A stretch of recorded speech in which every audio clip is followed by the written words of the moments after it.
thank you for tuning in to what is our second part of our COVID-19 lifestyle series.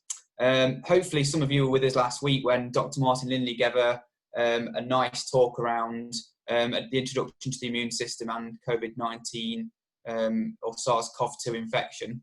For some reason my slides are not scrolling. There we go.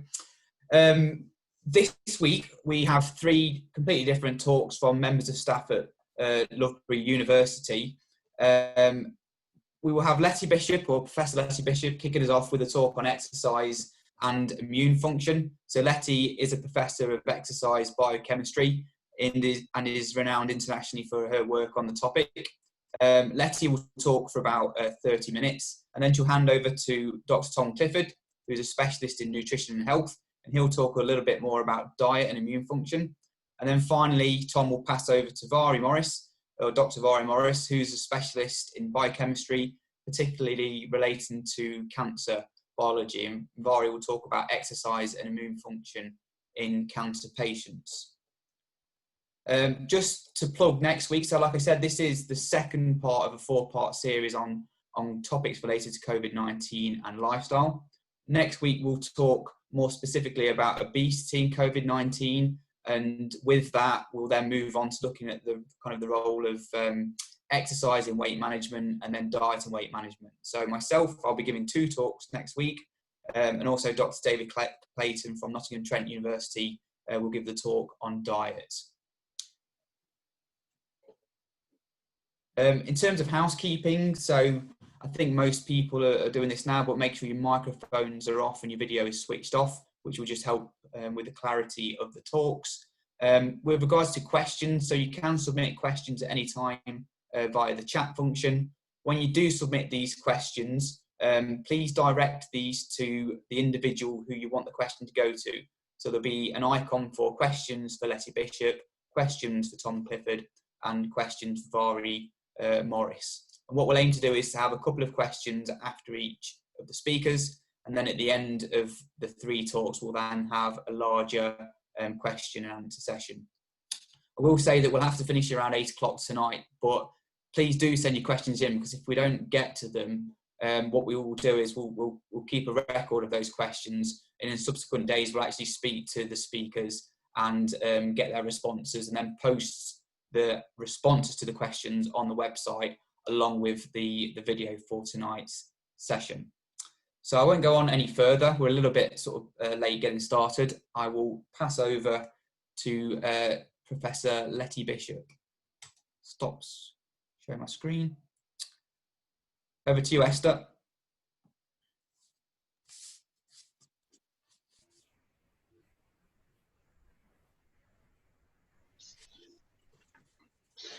Thank you, and good evening, everyone.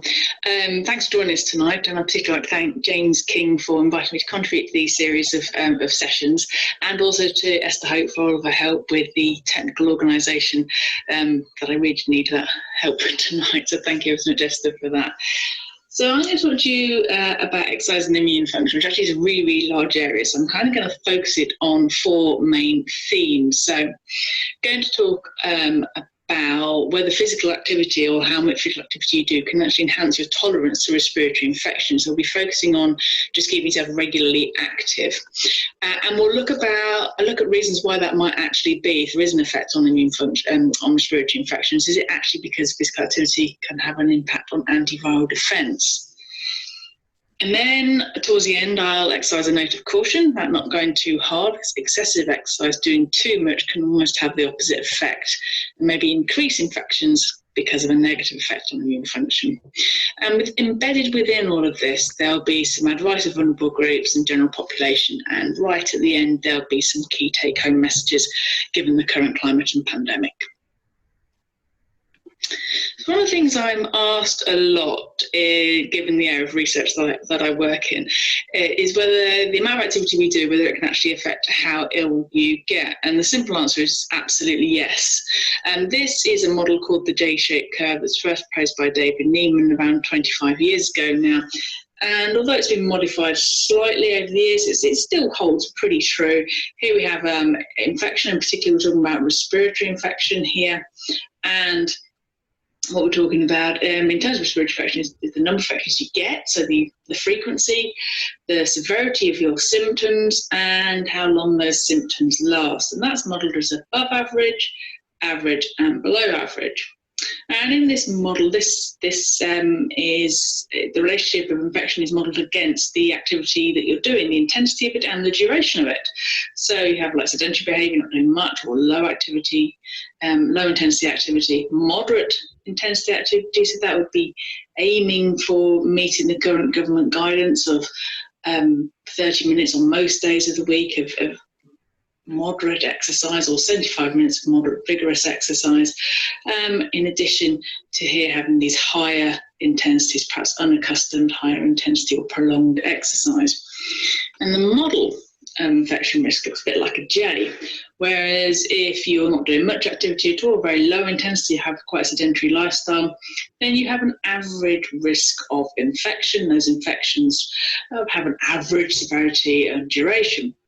But if you start becoming more active, you see it, this curve starts to decrease down here, so that when you're doing moderate amounts of activity, you actually have a below average risk of respiratory infections. And not only that, when you get those infections, the severity may be less, the symptom severity may be less, and they might not last so long.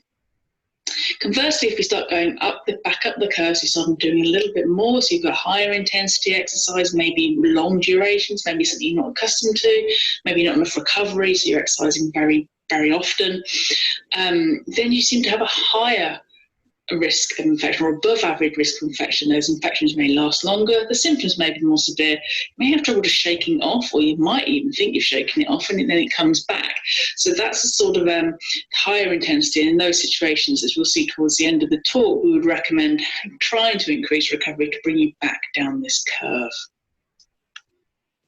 So one of the things we really want to focus on here today is this area of the curve, this moderate exercise period, where it's just that doing some activity, just increasing to moderate levels of activity, gives you a below average risk of infection.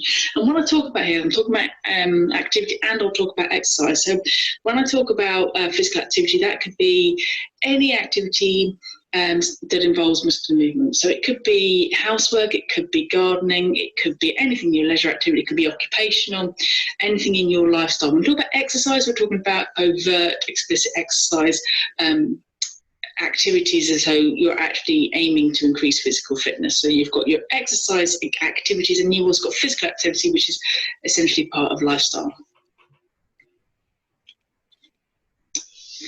Now, certainly we now know, and this has been known for like the last 20 years, there's been some really nice evidence that suggests that if you can increase your physical activity levels, you can reduce your risk of respiratory infections.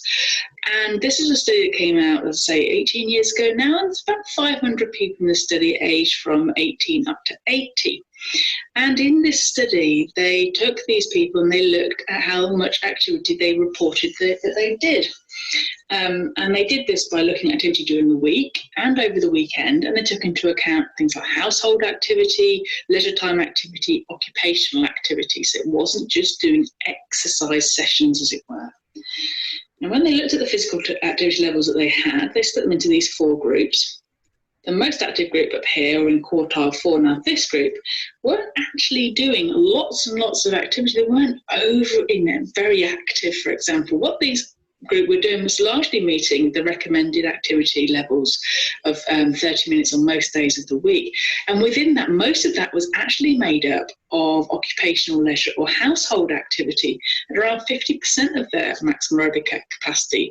And on average, most of them were only doing around 1 hour of actual exercise, say 60 to 70% of their maximum aerobic capacity a week. So the most of their activity, the most way they were making that up was just through normal lifestyle activity, not overt exercise. Now you've got your lower activity group here, quartile 1, who had very sedentary activity levels indeed. And what they did here is it was the rate ratio, so how likely you were to come down with respiratory infection. This was actually over 12 months, it's a whole year study. And they looked at how likely anyone was was going to be to come down from these infections relative to this particular group here, so to this least active group, and they're given a value of 1. So you can see as activity levels increase, it's almost like a dose response, where as activity levels increase, you get this decrease in your risk of infection, such that those in quartile 4 had a 29% lower risk of infection compared with these least active people. Now, what's really important, I think, to take home from this is, yes, these were meeting the recommended activity guidelines, but look at this group here. There's not much difference between Q2 and Q3. In fact, hardly any difference at all. And both of these groups had a 14% lower risk of respiratory infection, of catching a frequency of an acute respiratory infection compared with this group here, this least active group. And you can see you don't actually have to be doing a lot more activity to see the benefit. All you've got to do is increase the activity level from where you're at. So just go from quartile 1 to quartile 2 gave a benefit. So it's not about trying to go from nothing to meeting the guidance. For some people, that's just going to be too much. But just starting to move, that can allow real benefits. And this is shown again here in this study. There's over 1,000 people in this one. And they were looking at infection severity in terms of the symptoms, how severe the symptoms were and how long they lasted. So it's a study of over 1,000 men and women, large age range, and they just looked at them over a winter period. So they captured those times when respiratory infections were more prevalent.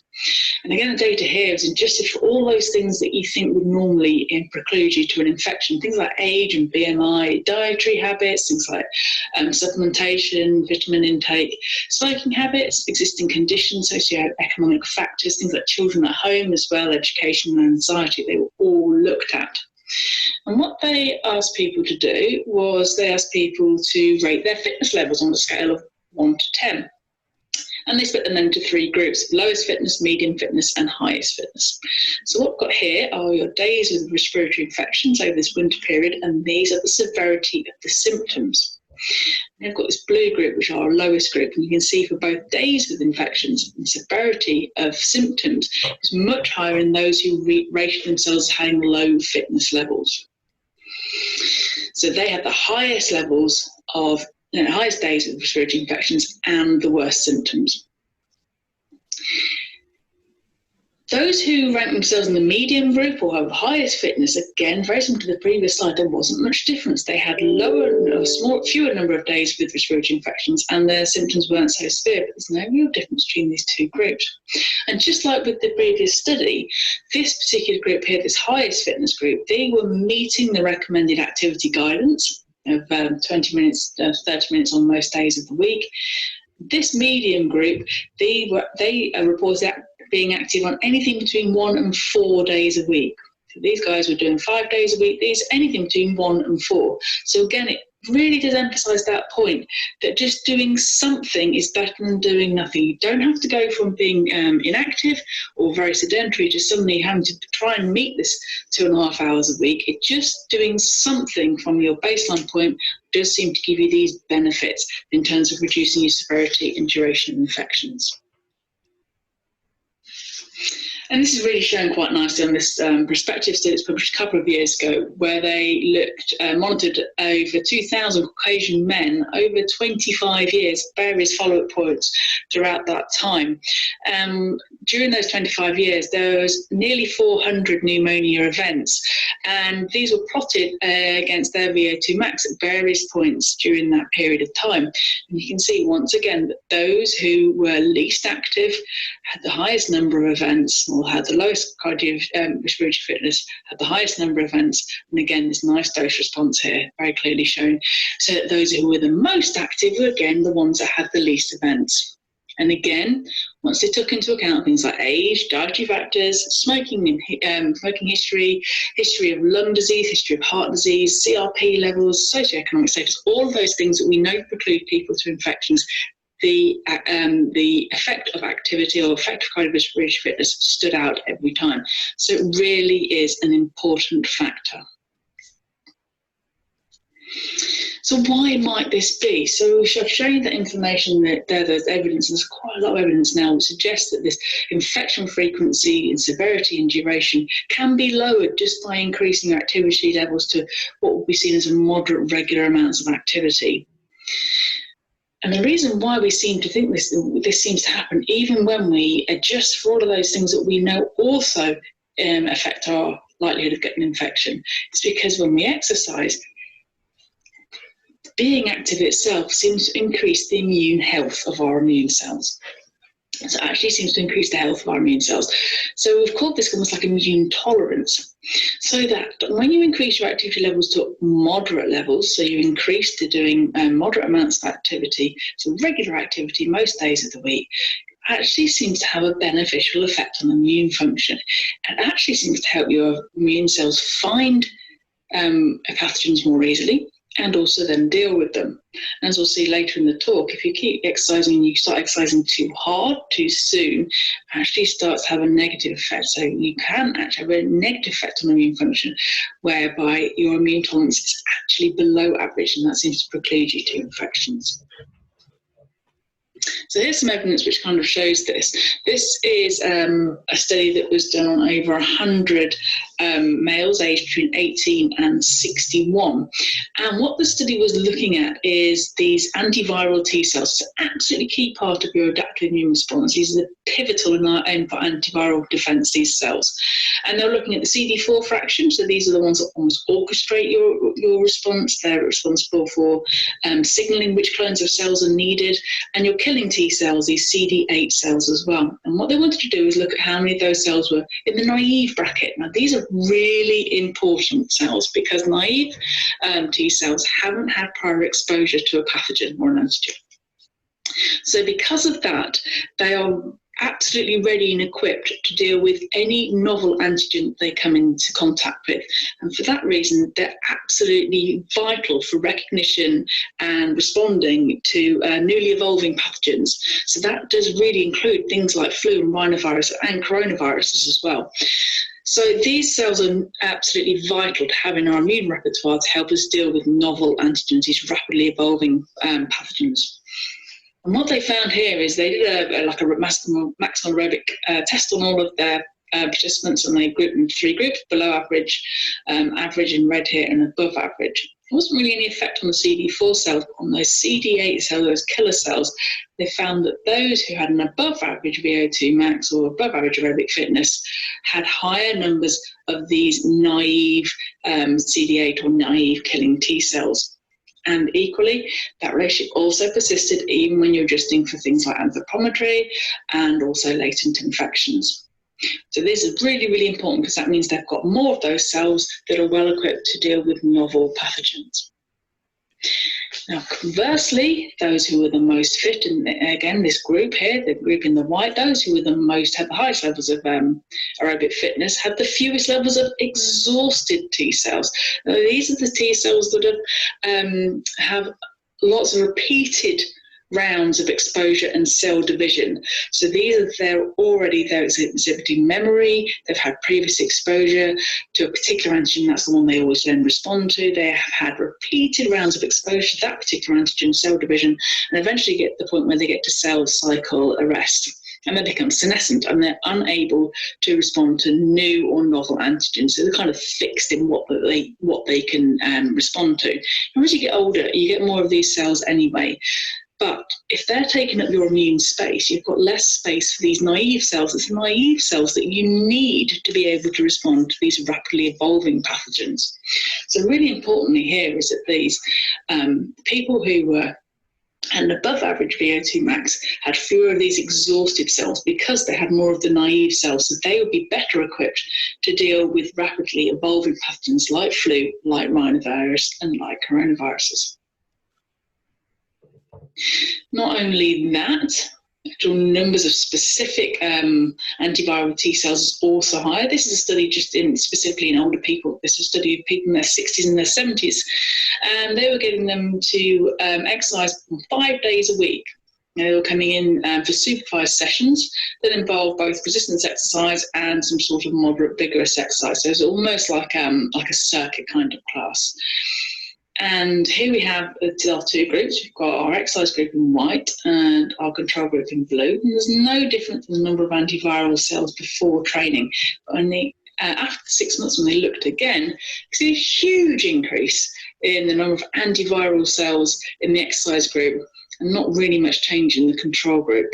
And again, this is absolutely vital for this population, older population. Big increase in the number of cells, is gamma interferon positive T cells that are vital in antiviral defense. But it's not just the cellular components that are affected by increasing the amount of moderate exercise. Antibodies are also enhanced by increased levels of moderate intensity exercise, and one in particular is IgA, which is the most abundant antibody in your saliva, and it's your first-line defense against respiratory infections. So this is a study, just a 12-week, it's quite a small study, but it's got quite remarkable findings. It's 12 weeks of moderate exercise in people who were previously sedentary. So they were coming in to do 3 30-minute sessions, 7% heart rate reserve, and these were supervised sessions. And here we have values at week 1 and after 12 weeks. Our white group again, white bars for the exercise group and the blue bars here for the control group. And you can see here, if we just focus on this slide here on the left, at the end of the 12-week period, the amount of IgA had significantly increased in this exercise group, hadn't really changed in the control group. And this corresponded to the second half of the study, where the flu symptom days were significantly lower in those who had exercised compared with those in the control group. And actually they found afterwards that they could do a significant correlation between IgA levels and flu symptom days and total sickness days. So that increased level of antibody in the saliva was also associated with fewer days of illness. So, to summarise so far, you can see that regular activity is associated with a reduced number of infections. The symptoms may not last so long and they might not make you feel quite so poorly. The reason why this is, there's lots of reasons, the lifestyle reasons that can account for reduced infection, but when you take those into account in the statistics, you can still see the effect of exercise is still there. So there's something about regular activity that is associated with increasing those functions of the cells and their ability to find infections and their ability to deal with and destroy those infections. And actually, just a note, there was a recent Cochrane review, it was an update of the 2015 version. It was published for government scone in April, and this was just a supervised exercise intervention versus no exercise study, so just the ones that actually implemented a particular exercise intervention. And they, while acknowledging there's not still many really large studies, they did say, concluded that exercise reduced the severity of acute respiratory infection symptoms and the number of symptom days during the study follow-up period. So it really is something that can be a behavioural intervention that can help reduce respiratory infection symptom severity and the number of days where you're ill. So that's all the good news. Just to make sure we keep ourselves in check, just to give you a final little note of caution, and that is not to go too hard too soon. One of the other aspects of this, which as you can see, we've got our infection frequency, severity and duration decreasing as we get moderate amounts of exercise. And as you increase the amount of exercise, really this portion here, up to high levels that you might not be accustomed to, then there is an above average risk of infection, and that's associated with a below average immune tolerance. So you can see here, where this is this portion that we're really concerned about. It's above average risk of infection, above below average immune tolerance. And the effect of very high levels of exercise, which seem to be probably related to high levels of stress hormones that might accompany those exercise protocols, that seem to affect our immune cells quite negatively. And this was a study looking at the ability of T cells to undergo clonal expansion, so to grow, divide, make armies of themselves. And this was in response to being stimulated with the flu. And this study, we had people exercising intermittently, so interval type exercise for 90 minutes. And then we took a blood sample 1 hour post-exercise. They came back the next day and repeated it. And you can see that at the end of that 90 minutes, there was a decrease in the ability of their T cells to respond to the flu vaccine. And not only that, 24 hours later, when they came back to do the exercise again, it hadn't recovered and still hadn't recovered by the end of that exercise bout. So this is a real note of caution of exercising too hard when you're not accustomed to it and not giving yourself enough recovery. The importance of recovery really is shown in this study as well. So this was a study of really good level club athletes and club cyclists. And it looks at the innate cell, the neutrophil, and their antibacterial activity, as well as we have here our lymphocytes, our main antiviral cells, and their antiviral activity. And what they had with this in this particular study is this group of athletes. They were monitored during normal training, and then at the end of a period of intensified training, just 2 weeks of intensified training, so where they increased the volume that they were training, so the session intensity increased, the duration increased, and then they were allowed themselves some recovery times. This is when you have this recovery training, so when they reduced the volume they were doing to allow their bodies to recover. And you can see really nicely that when they increased the amount of activity they were doing over those 2 weeks, they intensified that training, so it becomes very hard training, increasing that volume. There was decrease in neutral antibacterial activity, so the ability of neutrals to deal with bacteria, and also the ability of the lymphocytes to deal with viruses. But notice that when you do allow yourself recovery, things can return to baseline. So recovery is absolutely key. But it is that sort of relationship, which is why you do see in a minority, but a significant minority of people that seem to be exercising hard, and then they get these infections and they can't necessarily shake them off. So this is just an example of the sort of data that is out there. This is over 2,000 runners surveyed quite a while ago, 1987 Los Angeles Marathon. And they had a group of control athletes who were just as well trained as those who ran the marathon, but didn't actually complete the marathon itself. And these were the marathon runners. And they self-reported symptoms of respiratory illness over the week after the marathon.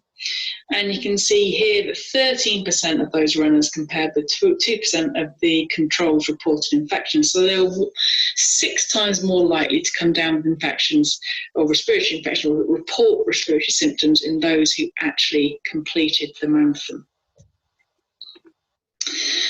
So, to summarise, we've seen, hopefully you've seen, I know I've emphasised more moderate exercise, but regular physical activity, increasing your levels of fitness are associated with reduced frequency, severity of your symptoms, and the duration of your symptoms.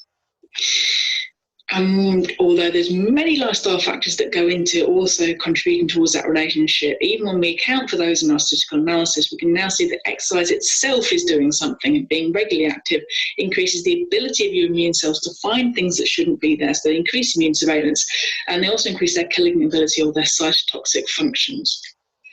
But just remember, the effects are dependent on exercise intensity, and going too hard, too fast, too soon can do far more harm than good. So you've got to keep it in check, and recovery is absolutely key. So putting that together in terms of advice for the pandemic, the key point here is just keep moving as best you can. What hopefully I've shown during this talk is that you don't have to go from doing nothing to doing the half an hour of exercise on most days of the week guidance. Just doing something is better than nothing and can reap benefits. So keep moving as best you can.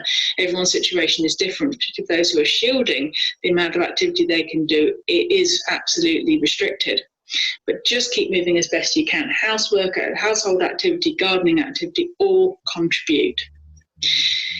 I'm often asked what's the best sort of activity to enhance immune function. There isn't a best. The best sort is the one that you like doing. If you like doing, you're more likely to do it. If you're more likely to do it, it's not a chore. It becomes part of your lifestyle and part of your ongoing activity habits. So the best kind of activity is whatever somebody enjoys doing. When the restrictions ease, this is really kind of important and happening kind of in phases for different populations, I guess. Beware of exercising too much, too hard and too quickly. So not being able to do much activity over the previous 3 months and then suddenly being let out and able to go to the gym and have these restrictions listed, there really is a danger that you might go too hard too quick and push yourself up that curve where you increase your risk of infection because you're having a negative effect on your immune system. So that's something certainly to be aware of. I think the final thing really is just to say that a little goes a long way. The key message I would say is that any activity you do will have a benefit on reducing your likelihood of having respiratory infections, and particularly how severe they are and how long they last for. So a little bit goes a long way. You might not think you're doing much, but actually inside you're having a big effect on your own immune defences. So I'd just like to say thank you ever so much for listening, and if you'd like to contact me, my contact details are on the bottom of that slide. Thanks very much.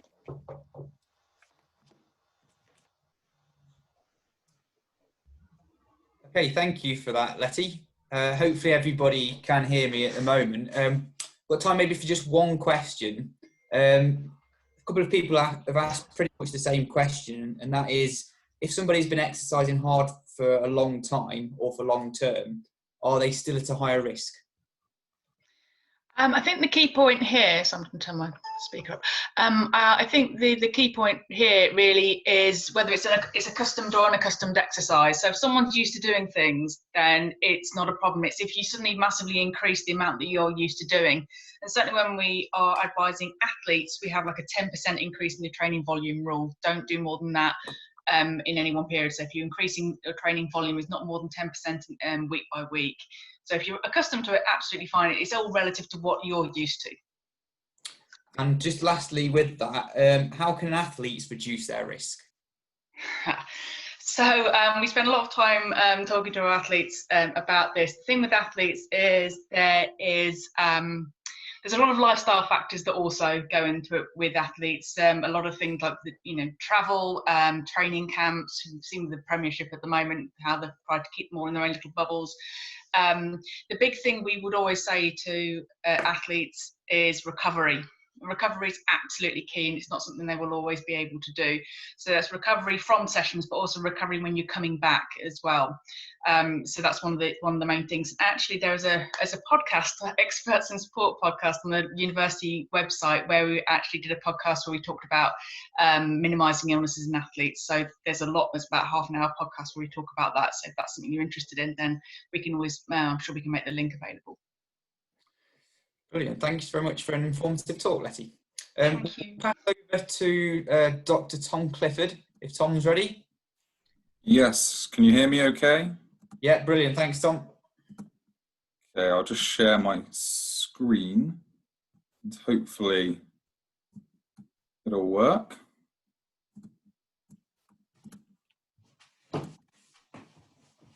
Is that up okay? Brilliant. Yeah, that's great. Thanks, Tom. Excellent, excellent. Okay, so good evening, everybody, and thank you very much for tuning into this talk. So as James mentioned earlier, I'm going to be talking about diet and immune function. Now, I will say from the outset that I'm not necessarily going to talk about these recommendations too much in the context of COVID-19. And I think that's because at the moment it would just be too ambiguous and misleading to do that. So instead, my main focus is just going to be on how diet can actually support the immune function and therefore hopefully make you more resistant to infections from virus or bacteria or whatever. So I thought it would also be useful for anyone who wasn't on the talk last week from Dr. Lindley about the immune system, but even if you were, just a refresher a little bit about the immune system and how it functions, and hopefully it will help you understand this talk as well. So I'm not going to spend too much time, but just to highlight a few key roles about what it actually does. So one of its key roles is to protect us from potentially harmful pathogens like microbes and bacteria. Another key role is to help us resolve tissue injury. So if you break your leg, you cut your finger, etc. It also acts as this surveillance system. So going around checking for any damaged cells or any foreign microbes that might want to cause us damage. But it also provides tolerance as well. So anything against non-harmful stimuli, so anything that isn't actually foreign, something that we want. So hopefully if you keep these in mind, you can understand this talk quite nicely. So moving on to diet and immune function. Now, it's well established that diet and nutrients do have quite a significant impact on immune function. And this is well evidenced by particularly the early studies that show deficiencies in certain nutrients will make us more vulnerable to infections. Now, you can be deficient, but on the other hand, there's the intake of certain nutrients can also have an immune response in the negative direction. So a good example is the intake of trans fatty acids. So these are fatty acids that have been manufactured and they're normally added to certain foods, typically ones considered unhealthy, like burgers, donuts, etc. And these are associated with this chronic, persistent immune response, something that might occur after injury, for example. And these are heavily linked with the risk of several serious diseases. So moving on then, how do we actually eat for optimal immune function? Now, what I wanted to do was start off by describing kind of dietary patterns quite briefly, and then go into talk about macronutrients. I'm going to mainly focus on micronutrients and other nutrients that might be important to consider when we're talking about immune function. Now, quite simply, really, the best way to optimize immune function and therefore protect yourself against infections is to make sure you do eat a well-balanced, diverse diet, which I know is pretty boring, but it really is the best way to do it. A good example of what a well-balanced, diverse diet might look like is something like this Eat Well guide here, which was produced by the government. I think this is the version from 2016, I believe. Now, a key aspect that I'll probably return to quite a few times that you might notice on here is that quite a large proportion of this plate is dedicated to plant foods. But also, you'll notice, not just plant foods, there's a highly diverse range of different foods on here. So, yes, it's great to have plant foods, and we talk a lot about the benefits of them, but you can't necessarily consume them in high abundance at the expense of all other foods. If, for example, you were to completely cut out dietary fats, then you might miss out and become deficient on some fat-soluble vitamins. So just to reiterate there again, that this diversity and well-balanced diet really is your key for optimizing immune function. Now, I don't think there's a specific diet that I would label as kind of anti-inflammatory, despite what probably many books and people online might try and tell you. But there is some pretty good research that if you consume a diet that's quite closely associated with the Mediterranean dietary pattern, will help to optimize immune function and also lower your risk of disease probably as a result. So for anyone not too familiar with the Mediterranean diet, it's characterized by a high intake of fresh fruit and vegetables. It's got high intake of oily fish and nuts, and quite a moderate intake of meat and dairy. Now, I've just highlighted there at the bottom on the slide as well that the main fat sources do tend to be olive oil and oily fish. So it's not what we would typically say junk food, hence probably why this diet is closely associated with improved health. So moving on a little bit now about energy and macronutrients. So we're starting to kind of break it down a little bit more now. So not only is it important to make sure you have a well-balanced diet, but it's also very important to make sure you're actually having sufficient energy as well. Now, this does not mean overnutrition, which is typical of obesity and metabolic syndrome, but it also doesn't mean undernutrition, so not actually consuming enough.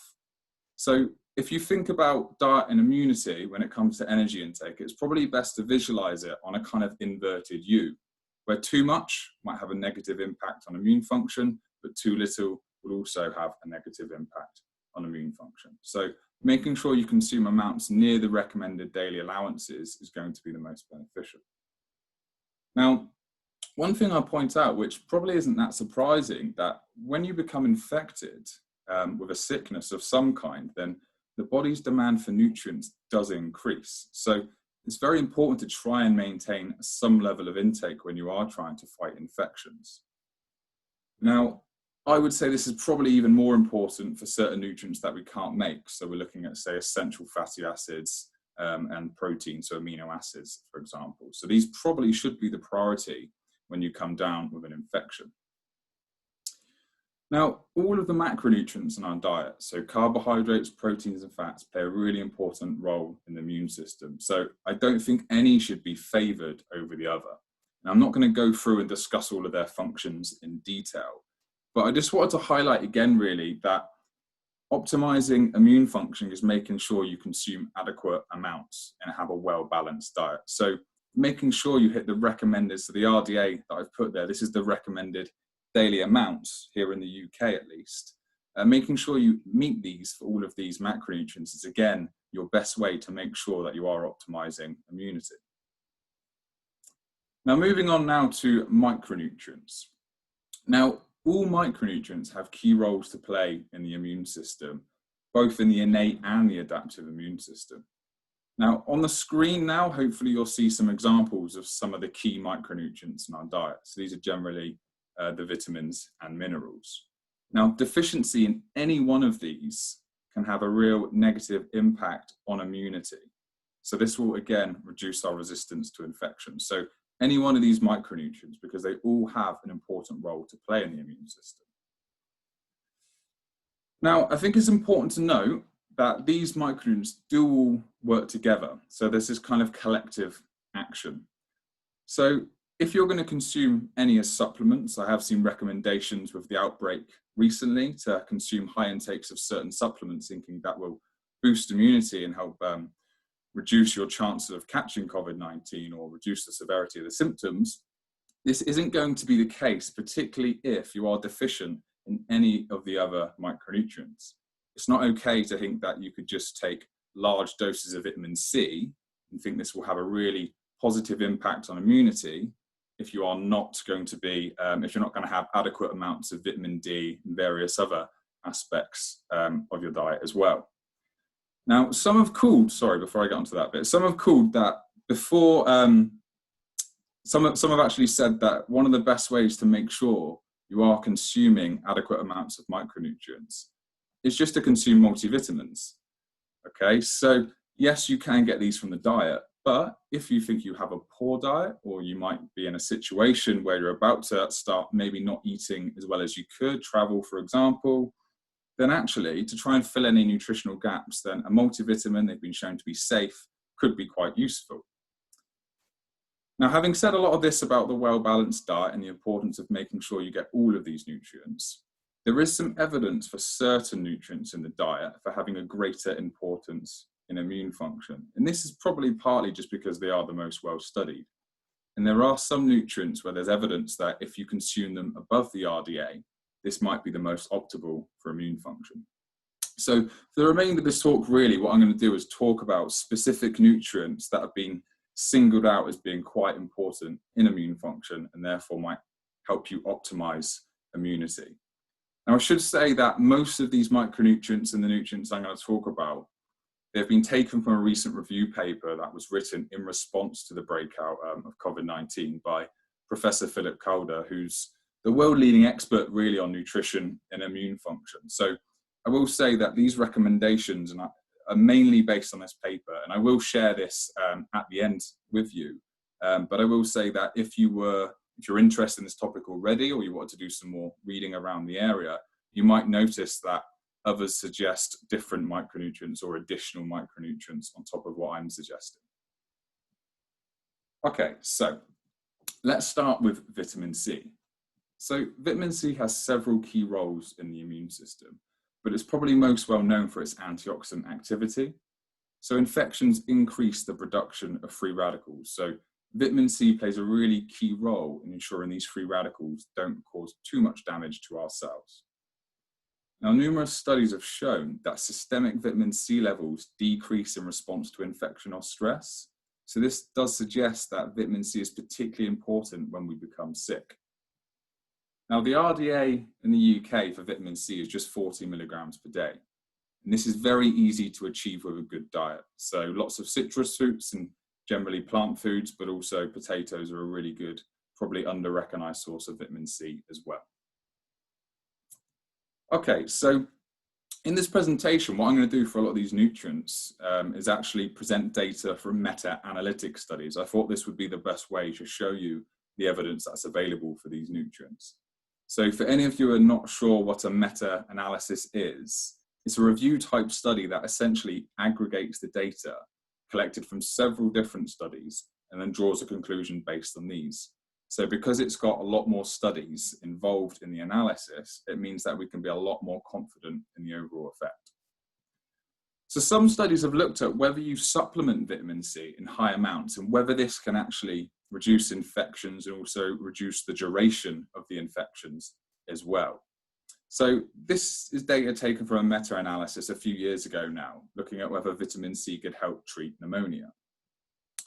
Now, hopefully you can see from the figure at the bottom, and this will make sense for the rest of the talk. On the bottom right-hand side of there, you can see it's got a little line where it says it favours vitamin C, and then just to the right, it's got favours control.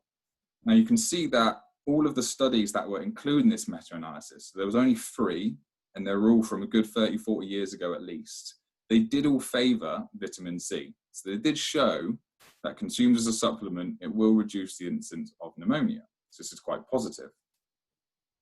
Now, in this same meta-analysis, they also looked for any information about whether it would reduce the length of hospital stays. And you can see they only found 1 study from 50 years ago, although it did quite conclusively show that, again, vitamin C might help reduce the length of a hospital stay. Now, this is a meta-analysis from the same group, and this is actually looking at when individuals are exposed to exercise or short-term stress. So you can see, again, there's a lot more studies here, and in these they found that when you consume vitamin C and you're exposed to stress, and I can imagine quite a lot of individuals have been stressed quite recently, it quite conclusively again shows that it favours vitamin C. So it does seem to be that there's a beneficial effect for reducing infections in these situations as well. So as I mentioned, many of these recommendations are in line with a recent piece from Philip Cowder and his colleagues at Southampton University. Now, they suggest that you should actually be consuming vitamin C above the RDA for optimizing immune function, so around 200 milligrams per day.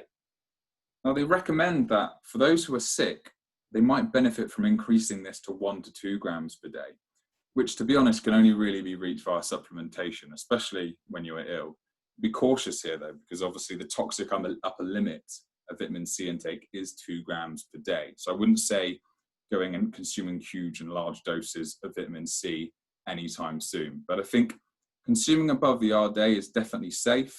And as I've just shown in some of those data back there, perhaps increasing vitamin C intake with a supplement for short periods of time when sick might also benefit immunity too. Okay, so on to the next one. So vitamin D. So vitamin D is a fat-soluble supplement, micronutrient that has really important functions in the body. From an immune perspective, there's some really nice longitudinal data that shows that low serum vitamin D levels are associated with an increased vulnerability to respiratory infections.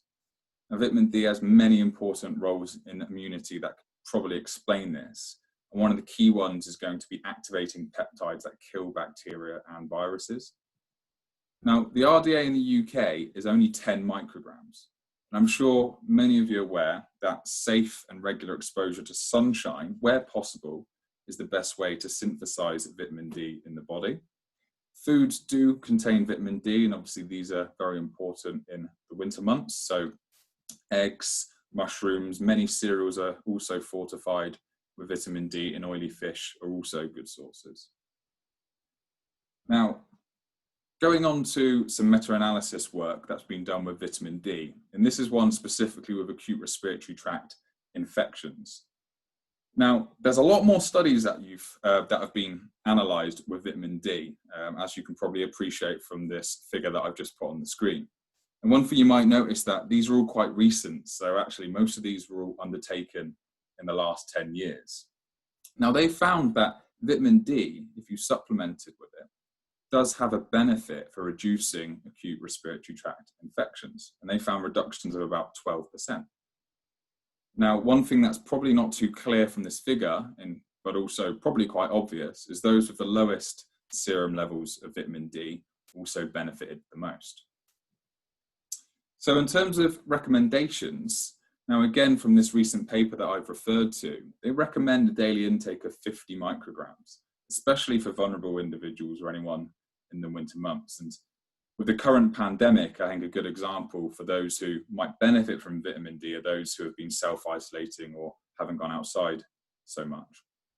Now, this dose is safe. It's far below the toxic upper limit, so there should be no reason to think that this would cause any harm. In terms of minerals, one I'm going to highlight now is zinc. So like the other micronutrients I've just discussed, zinc has a really important and varied role in supporting immune function.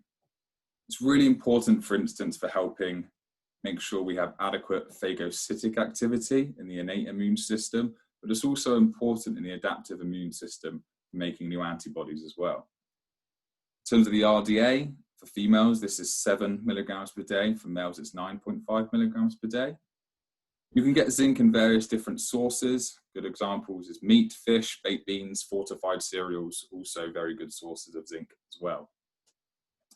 Now, again, to look at some meta-analysis data on this, there's been a fair amount of interest I've seen in recent years, particularly in athlete populations, on zinc lozenges and the effects these might have on the duration of colds. And again, looking at a systematic review, there does seem to be some evidence supporting the use of these zinc lozenges to reduce this is the duration specifically of the common cold. And hopefully you can see from this figure, and I will highlight this top bit here, this kind of diamond shape. This is studies that all had participants consume quite a large dose of zinc, so 75 milligrams per day in a lozenge. And you can see in the second part of that figure, that diamond is not quite over in the favor zinc column as far as the top one. So if you are consuming zinc at a lower dose, so less than 75 milligrams per day, it doesn't seem to be having a beneficial effect. Now, one thing I think is really important to mention is that these zinc lozenges at very high doses like this are above the toxic upper limit of 40 milligrams per day. So adverse effects have been reported, so I think this is something to be very wary of. In the paper that I discussed regarding Philip Calder's recommendations, they just recommend about 11 milligrams per day, so just above the RDA, and that should be sufficient for optimizing immune function. Now, I wanted to point these studies out because, having said that, from that meta-analysis data, there was no evidence of adverse effects, and they did conclude that if you were just to consume zinc lozenges around this dose for just a week or a few days, then of course this might be possible without causing any kind of harm. Nonetheless, I think this is very much important to be monitored and only at the advice of medical professionals. In terms of key food sources, I recommended a few at the start. I would always recommend food sources over supplements anyway, and hopefully you can see there's various different foods that you can consume to make sure you are getting adequate zinc in the diet. Okay, so another nutrient that has been shown to be particularly important in immune function are essential fatty acids. So the omega-3 fatty acids have been singled out specifically, and I've got them up here as EPA and DHA. So EPA is eicosapentaenoic acid, and DHA is docosahexaenoic acid. Now these acids, these omega-3 fatty acids, in quite recent research, they've been shown to produce anti-inflammatory metabolites that help with the resolution of inflammation. So they might help you be resolving tissue injury. Now, there are no specific gram intake guidelines in the UK. These ones that I've put up on the screen, I've put a little star next to them, these are actually from the US. So in the UK, the British Dietetic Association says that the best way to make sure you are consuming adequate amounts of these acids is to have 2 to 3 portions of oily fish per week. If you don't like oily fish, then there are various seeds and oils that are good sources as well. Now, in terms of data, there's not actually many good studies that have looked at omega-3 fatty acids in terms of reducing infection risk or the duration of the common cold, etc.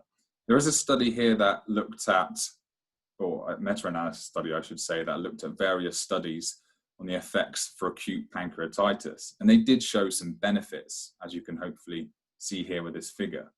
But I will say most of the data of omega-3 and inflammation at the moment is all around this resolution of the immune response in helping to resolve tissue injury. And obviously, infectious pathogens can cause tissue injury, so there is definitely a potential role here for omega-3 being important. Now, in terms of intake, again, going back to this paper, they recommend about 250 milligrams per day of these essential fatty acids to optimize immune function. And like I said, this can be achieved quite easily with oily fish, plants, nuts and seeds, etc.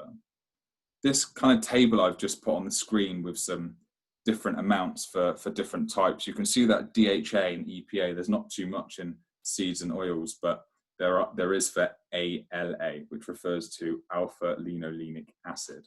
Now, we can convert this to DHA and EPA. So if you don't like oily fish, then if you consume these nuts and seeds, then this will be beneficial. As I mentioned, the BDA, so the British Dietetic Association, they don't recommend supplements. They do recommend that you consume 2 to 3 portions per week. They do suggest that if you were to look at supplements for these, then make sure you check the DHA and EPA contents quite carefully. Okay, so the last bits that I wanted to talk about are just fiber, probiotics, and immunity. So it's been shown that bacteria within the gastrointestinal tract plays quite a key role in immune defense. And it does this really by trying to create a barrier against pathogens that might cause us harm. And we know that subtle changes in our dietary intake can influence the balance of bacteria in the gut. And ideally, we want to make sure that we've got more healthy bacteria, and this is going to help support our health. Now, one way to make sure that we have got healthy bacteria within our gut is to feed it things like probiotics. So these are essentially live microorganisms that promote the generation of healthy bacteria. And you can find these in various different specialized foods, so like Yakult, or you've got live yogurt as an example there. There's various fermented products available as well. Now, there is some pretty good clinical evidence. It's quite light at the moment, but there is some to suggest that consuming probiotics can reduce infections. Okay, so the last part, just dietary fiber, which is probably ignored most of the time when people think about dietary intake in general. Now, I just kind of mentioned there about the importance of the gut and immune health, and we're still learning a lot more about that.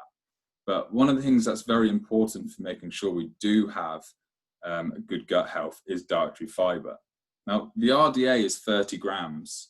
It's already well known that many individuals do not reach this RDA. So another good tool against potentially preventing infection risk is actually making sure you consume adequate amounts of fiber. And if you don't currently consume that much fiber, just increasing it by a few grams. Studies have shown that you can significantly improve the composition of your gut bacteria. And there is various different foods that contain dietary fiber, lots of cereals, lots of plant foods as well, and lots of whole grains too.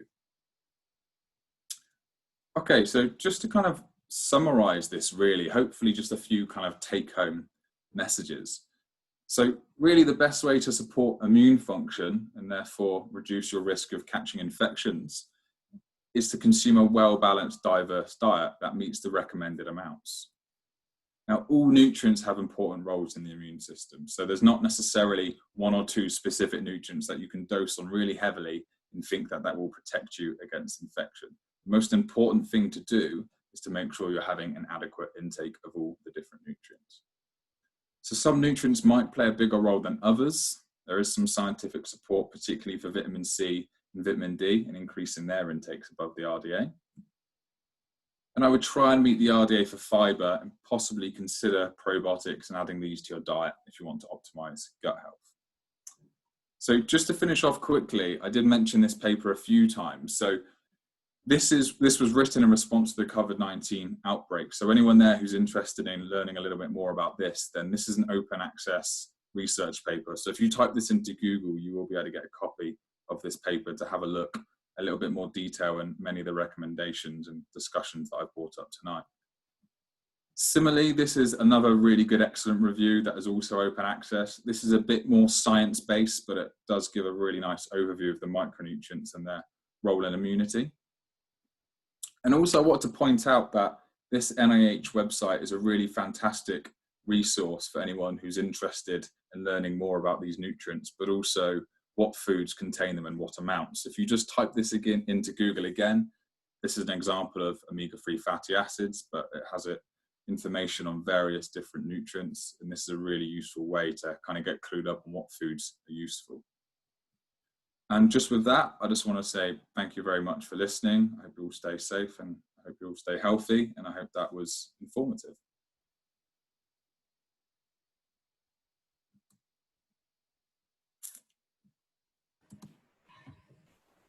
Thank you very much for that, Tom. I think we've just got time for one question at the moment before we move on to the next presentation. So what is the best advice for vegans to boost their immune system?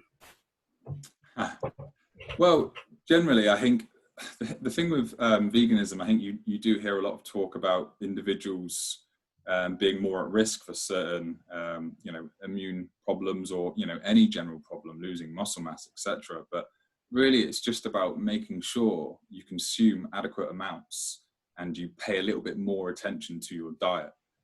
So a multivitamin is definitely going to be beneficial, I would argue, and that can help to prevent any kind of nutritional or fill any nutritional gaps that you might have.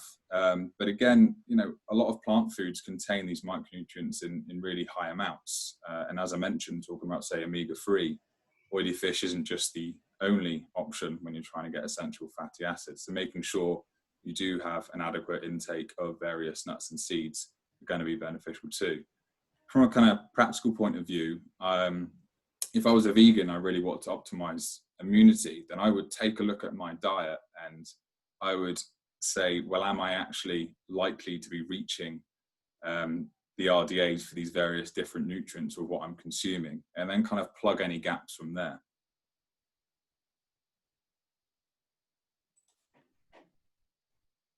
Brilliant. So if there's no more questions at this point, then Esther, we'll thank Tom for that really informative talk, and we'll pass on to Dr. Mhairi Morris, who's going to now speak for the next 30 minutes about exercise and immune function in cancer patients.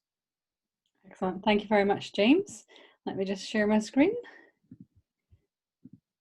and maximize it. All right, so hi, I'm Mhairi Morris. I'm a biochemistry lecturer here at Loughborough University. This was me about 11 years ago now, as I graduated my PhD in tumour virology from the University of Birmingham. And although I'm still active in that research area, since I moved to Loughborough about 3 or 4 years ago, I shifted my focus of my research towards exercise oncology. And specifically, I'm interested in whether exercise can prevent breast cancer metastases. So my students and I have been building a 3D cell-based model in the lab to investigate these effects. I'm also the founder of Essential Cancer Education, which provides training programs for cancer health professionals. And I'm a senior fellow of the Higher Education Academy and the Learning and Teaching Discipline Group lead for our biosciences programs here at Loughborough. So I wear a lot of different hats, but none quite so ill-fitting as my PhD cap here. As you can see, it was so big, it just kept falling down over my face all day.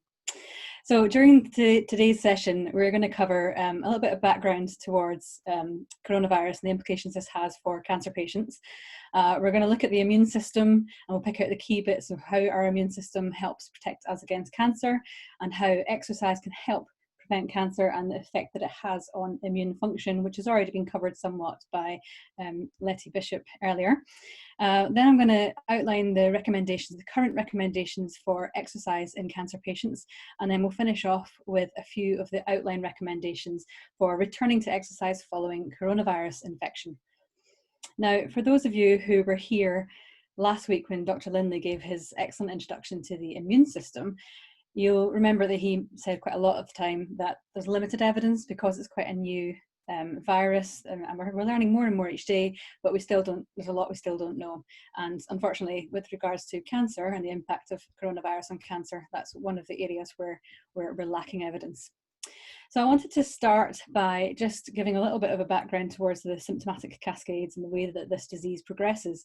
So as you all know, the main route of transmission for coronavirus is through respiratory droplets. Now that's not just your coughs and sneezes, it's also through talking.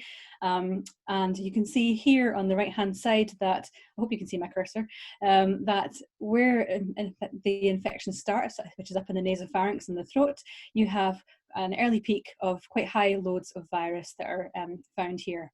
But then as the infection moves down into the lungs and the virus infects the epithelial cells that line the lungs, then you can see that you get a much higher spike, a much higher level of virus load for a much longer, more prolonged time frame in the sputum, which is coughed up from the lungs. So early on in the infection, the symptoms are fairly mild. Sometimes they're even non-existent. So this is why the recommendation is to wear a face mask when you're out and about, even if you don't have the virus, because frankly, you might have it and you might not know you've got it. And it's less about protecting you and more about preventing you from passing it on to someone else.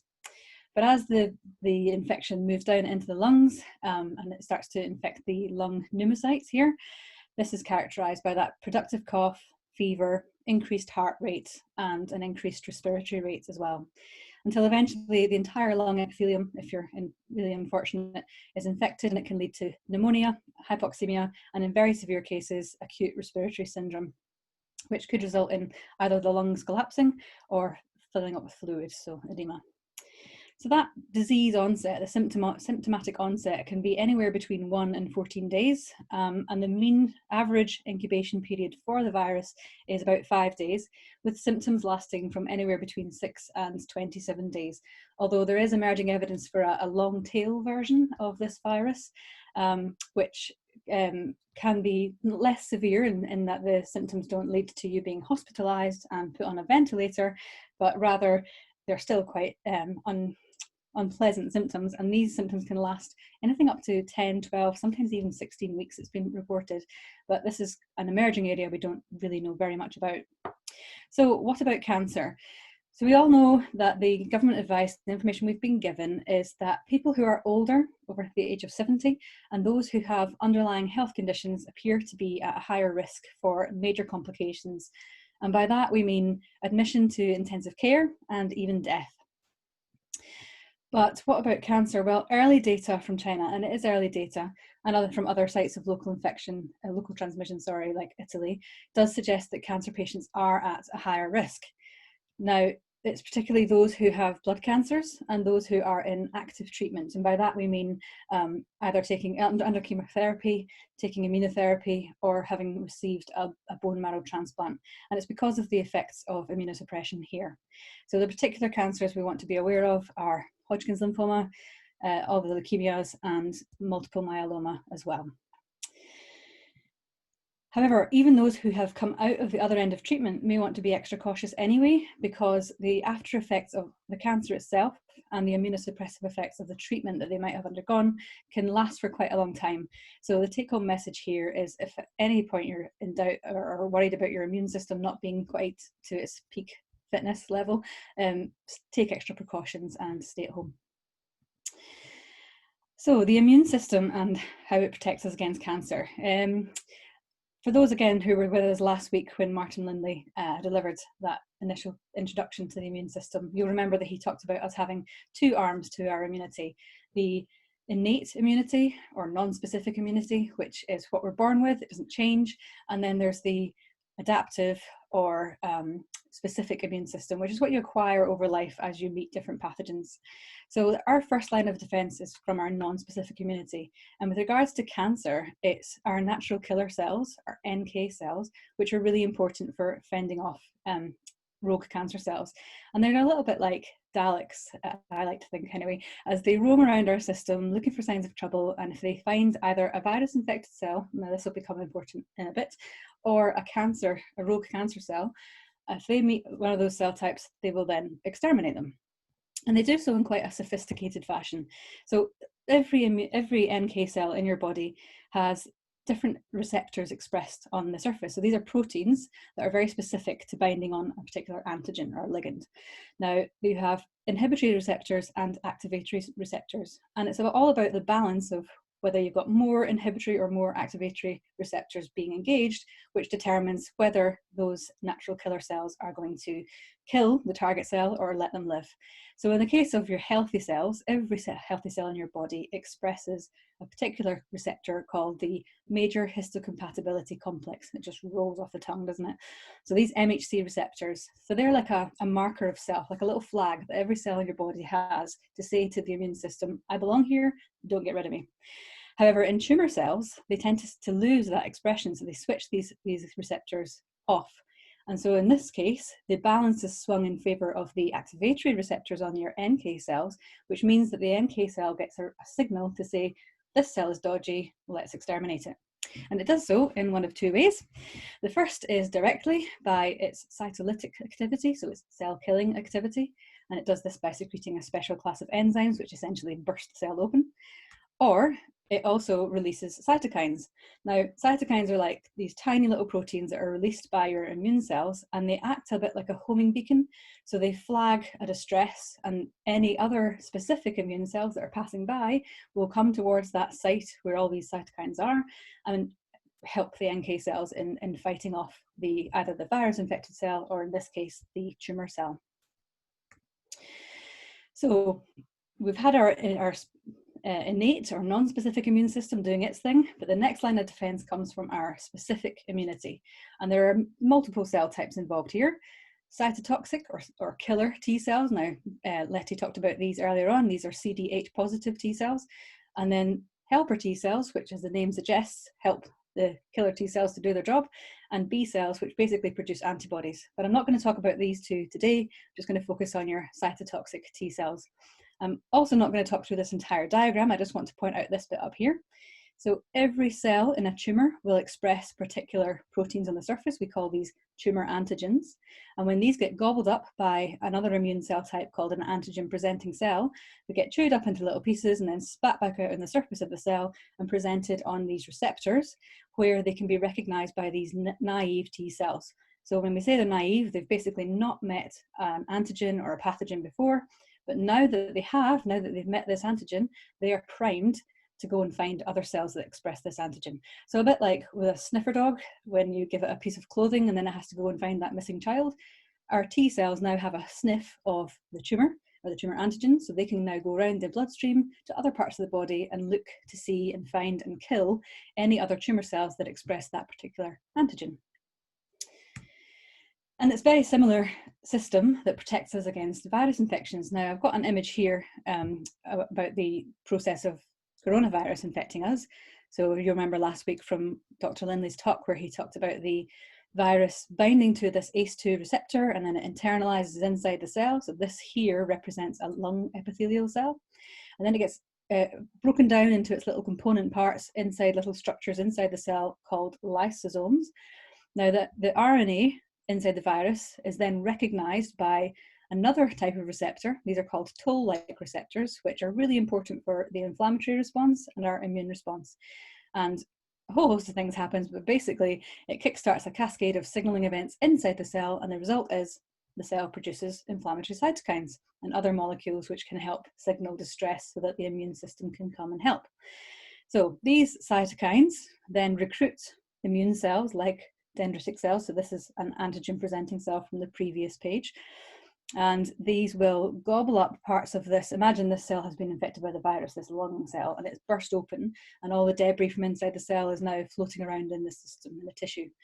So these dendritic cells will come and chew up the debris, they'll engulf it, and they'll present these little bits of antigen on the surface of their cells on these MHC molecules.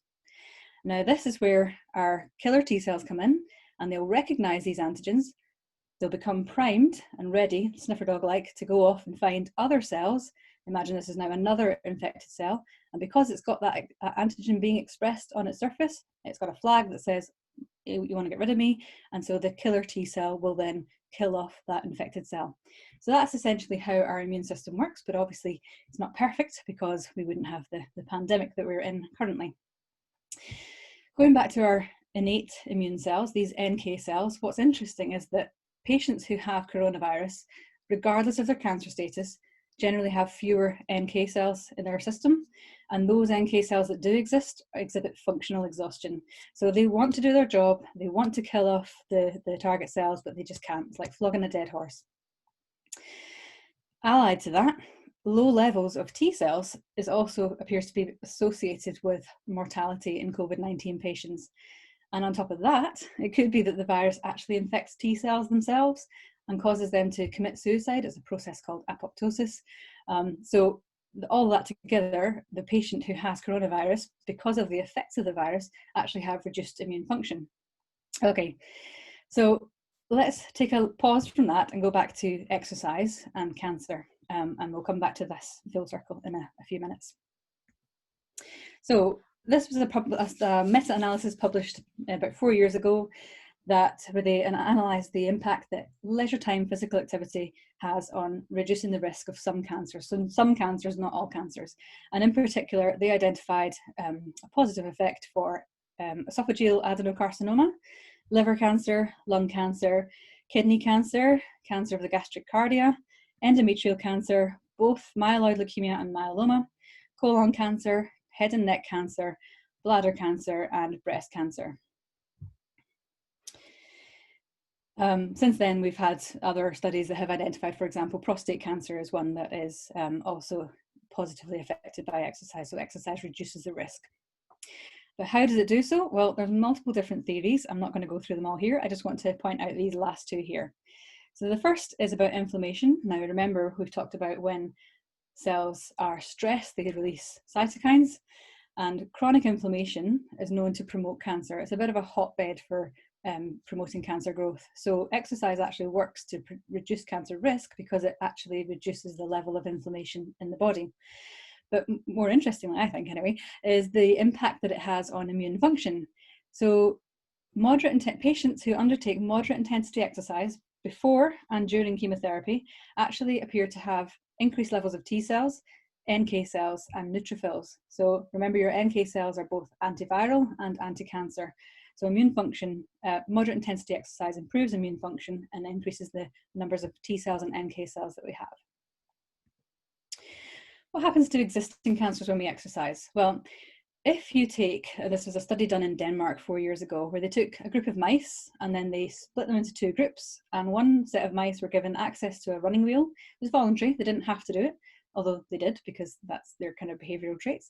And the other set of mice didn't have access to that running wheel.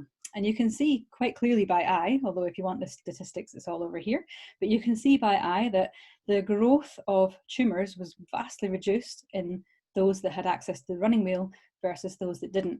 And the rate of growth was reduced by 67%. So which is really quite exciting because you think, well, great, does this mean I can just jump on a treadmill and prevent cancers from growing? Well, or get rid of my cancer?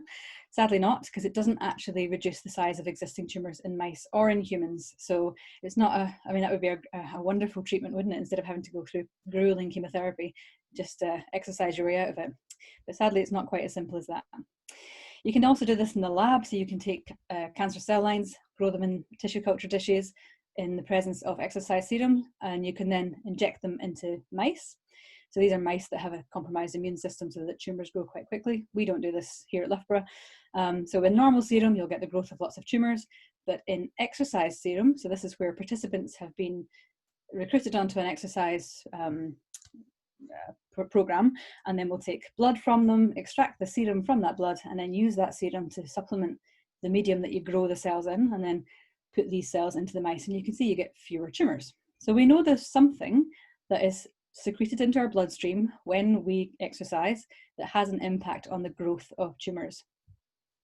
It's also really beneficial for the effectiveness of chemotherapy because it increases the vasculature. So if I just take your attention to the left-hand side of this image, in your normal healthy tissue, your blood vessels are all nice and ordered and structured and neat. They have regular structure, regular shape, regular size. Tumours, on the other hand, grow really, really quickly. So quite soon, in the centre of the tumour, there's no blood vessels. And now those cells are under low oxygen conditions. Cancer cells, and if that was healthy tissue, they would die off straight away. But cancer cells have evolved a mechanism to be able to survive just a little bit for a little while in no oxygen conditions. But sooner or later, they're going to need to get oxygen and nutrients. And so what they do is they grow their own blood vessels. And this is a process called angiogenesis. But they do it rather hastily. They do a terrible job of it. And the resulting vasculature that grows is really leaky and irregular and disorganized. And so chemotherapy doesn't actually get into the center of the tumor very effectively. However, when you take patients who exercise before and during chemotherapy, what happens is it tends to increase the vasculature. So this neatens up and becomes more like this. So therefore the chemotherapy gets right into the center of the tumor. There's also some emerging evidence to suggest that it can enhance their drug tolerance. So it means that patients can withstand higher doses of really toxic drugs, right? Because they're fitter and healthier. So going back to exercise and immune function, and some of this Lettie covered earlier on, but let's look at the impact that it has for cancer patients. So patients who have more NK cells, so remember they're your antiviral and your anti-tumor cells, and more cytotoxic T cells, your killer T cells, when they have more of them, they typically have a better prognosis. So they survive for longer, they recover more quickly. And exercise is known to mobilize both NK cells and cytotoxic T cells. And I mentioned this earlier on, cancer patients who participated in moderate intensity exercise actually showed both increased NK cell cytotoxic activity, so their killer activity was enhanced, and an increase in lymphocyte proliferation. So you've got more growth and division of your T cells so that they can come along and help the NK cells to eradicate the tumor cells. And unsurprisingly, perhaps, exercise appears to be more beneficial for patients who already have a compromised immune function. Now, this kind of makes sense because if you think about your immune health on a scale of 1 to 10, with 1 being pretty rubbish and 10 being absolutely outstanding, a patient with a compromised immune system might be down at a 2 or a 3, and other patients who have a stronger immunity might be, say, 6 or 7, and exercise might get them up to an 8 or a 9. You can see that the gain, and these are arbitrary numbers, but the gain is greater for those who had immunocompromised function in the first place. So clearly there's lots of evidence that exercise is good for reducing the risk of cancer in the first place. It slows the growth of cancer in both mice and humans, and it improves the chemotherapy effectiveness. So there's lots of evidence that it's good for us. Let's do it. This website here, Moving Medicine, I know you can't read all of this, I just want to show you an example of the sorts of resources that they provide. So Moving Medicine was a project that was driven by the Faculty of Sport and Exercise Medicine and Public Health England a few years ago, and it's an online resource for GPs, allied health professionals, anyone who works directly with the public who have cancer, but equally, to be honest, it's really useful for the general public as a resource. And they even break it down into like conversation starters. So if you've got 1 minute with your patients, or you've got 5 minutes, or you've got more time, you can click on the different buttons and then have information and prompts to start conversations with your patients. So rather than you having to wade through the exercise oncology literature, which quite frankly is quite cumbersome, they've done it all for you and given you conversation starters to make it easier for you. So going back to what Lettie was saying earlier, does exercise prevent viral infections? Well, yes and no.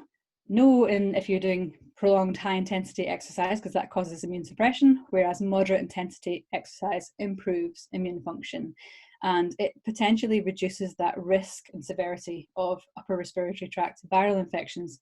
So you'll recall from Lettie's presentation earlier on, this J-shaped dose response curve. So if you're sedentary and you've got an average risk of upper respiratory tract infections, if you participate consistently in regular moderate intensity exercise, then this reduces your risk to well below average, whereas if you participate in prolonged, very high intensity exercise, then it increases your risk to above average. So this is the sweet spot here. You want to be here doing consistent, regular, moderate intensity exercise. What about coronavirus then? Unfortunately, nobody really knows yet. So there's not a lot of data out there. The most relevant study that I could find states that there is low quality evidence to suggest that exercise has no impact on the rate and duration of acute respiratory infection, but may provide a small reduction in the severity of symptoms. So I take that as it's not going to do any harm, right? I'd much rather have a reduction in the severity of my symptoms, even if it doesn't have much of an impact on the rate and duration of the infection. So going back to exercise in cancer patients, let's look at the current recommendations. And this is all from the American College of Sport Medicine website, and you can access this here. So I have given Esther the slides for this so that it can be put on the website, so you can access all these links directly just by clicking on them.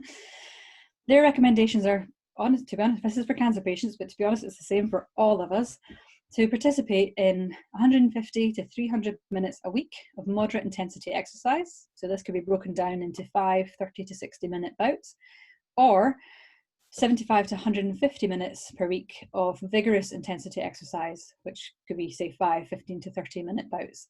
But knowing what we know about the J-shaped dose response curve, I'd be recommending to stick with a moderate intensity, particularly for cancer patients. I'm not going to talk through all this. This is all on the website, but I just want to highlight a couple of points from here, that we have really strong evidence that both aerobic and resistance exercise has a benefit. It reduces cancer-related fatigue, and it improves quality of life and physical functioning in cancer patients.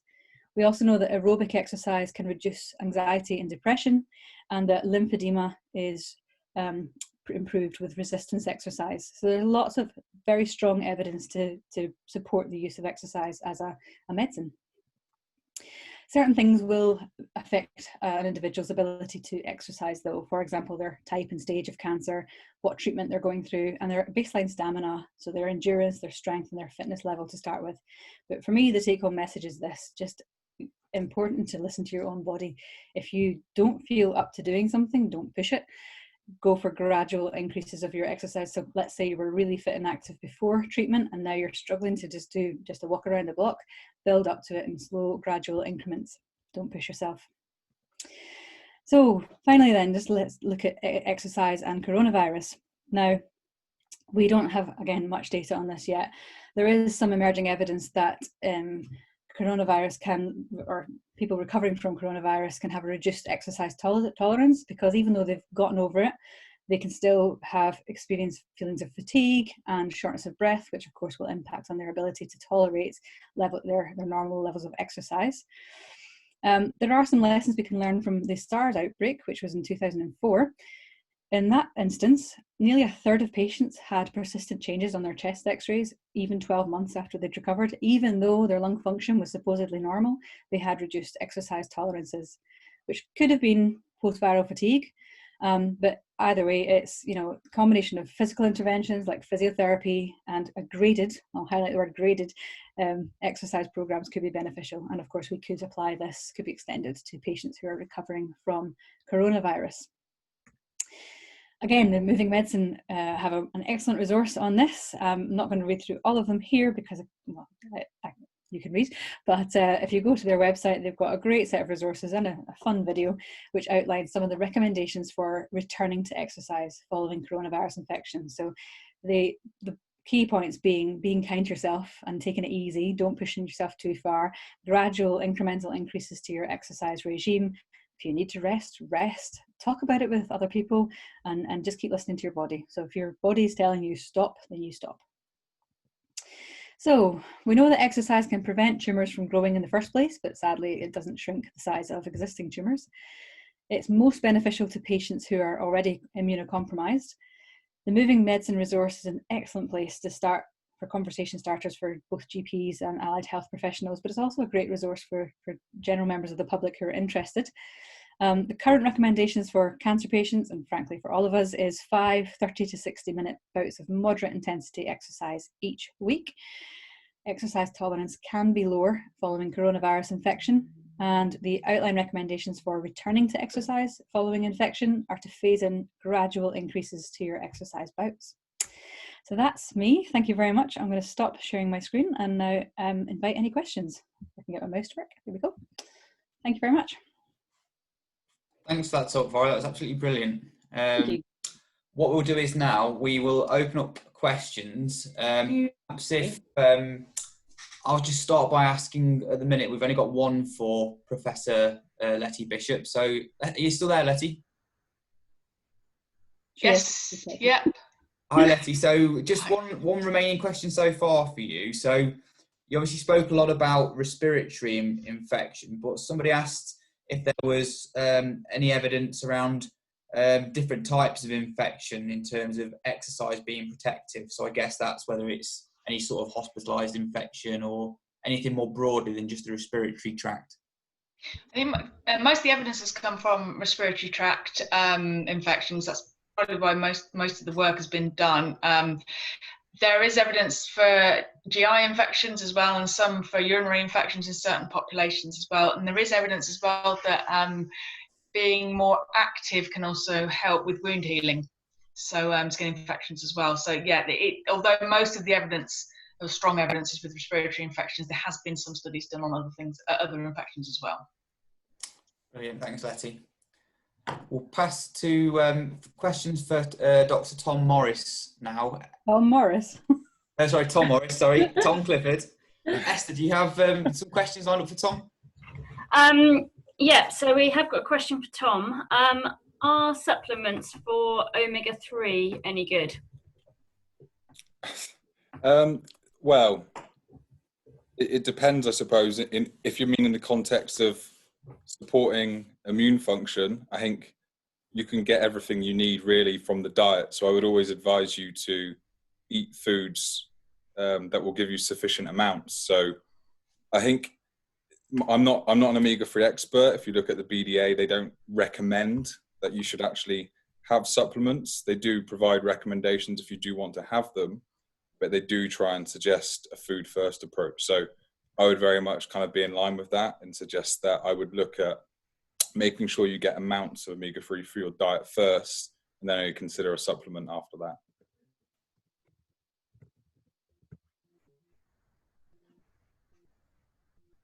Are there any more, Esther? I think Chris has got some questions for Mhairi. Yeah, sorry, I'm struggling with my sound. Mhairi, can you hear me? Yes, I can hear you. Yeah. Okay, 2 questions for you. The first is somebody just wondering if Tai Chi in particular has been looked at as a graded exercise.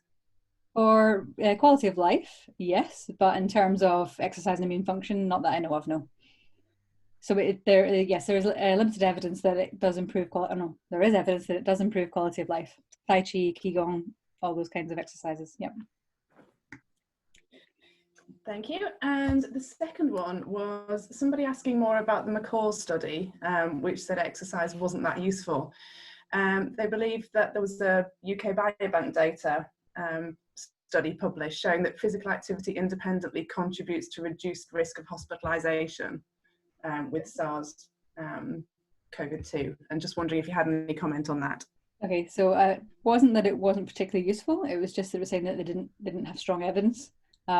I haven't seen that UK Biobank study, but I think that's really interesting. Personally, I do believe that it will be, if it improves your immune function and you've got a strong immune system, I think it will be, this is my own opinion, there's no science behind this is my own opinion, that you will be stronger to fight off infections, including coronavirus.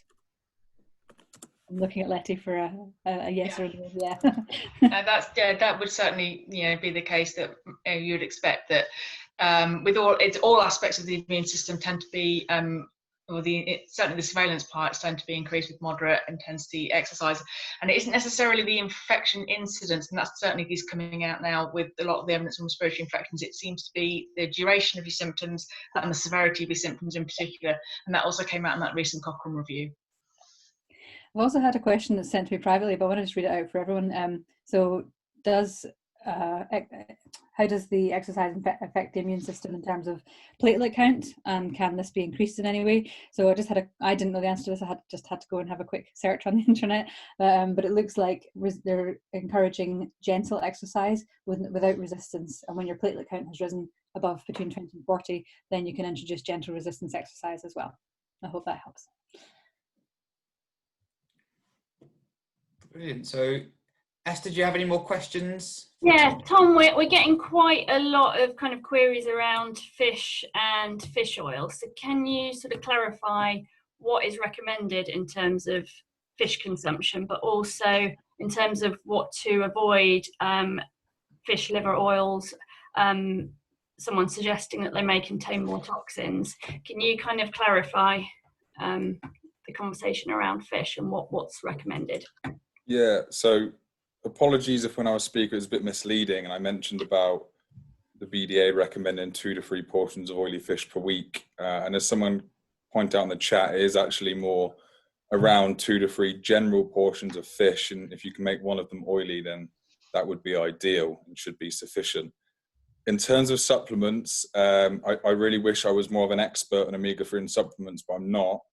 In terms of toxicity, etc., my understanding is this is mainly why the BDA probably don't recommend supplements because of risks like this, but also possibly not enough of the supplements actually having in them what they suggest they do on the label. So it's definitely something that I can get back to you on, or I know, Dr. Martin Lindley is much more of an expert in omega-3 specifically than I am, so he might have some better knowledge on this than I do in terms of toxicity levels.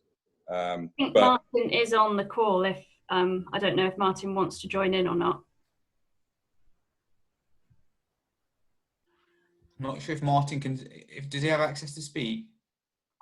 Yep, he should have. There he is. I may be appearing on screen now. There he is. So omega-3 supplements. I'd echo what Tom said about whole foods versus supplementation in all cases for dietary. However, for omega-3 specifically, all the epidemiological studies show that the vast majority of populations in Europe, Western Europe, are very deficient in omega-3. So if we get cellular incorporation of the fatty acids to levels that will actually have beneficial health impacts, then we're talking about regular oily fish or daily supplements. I therefore suggest that supplements are a way forward. However, as Tom rightly points out, there are issues with some companies because the food supplement industry is not as well regulated as the clinical pharmaceutical industry. So unfortunately, an expensive, well-sourced omega-3 supplement is what you'd aim for, as opposed to the cheap, high-volume stuff with limited quality control. How's that? Brilliant. Thanks, Martin. That's fine. Is that? Anything else for Tom?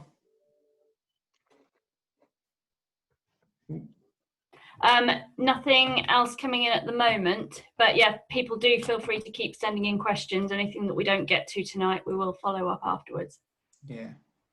So there's no more questions then. I think we'll leave it there tonight. We can go get some tea. I will just finish by thanking all of the speakers who've delivered brilliant talks this evening, and sort of just to mention that all of the videos for tonight's talks will go online. Next week, the series will move on to looking at obesity. So I'll kick off by talking about whether obesity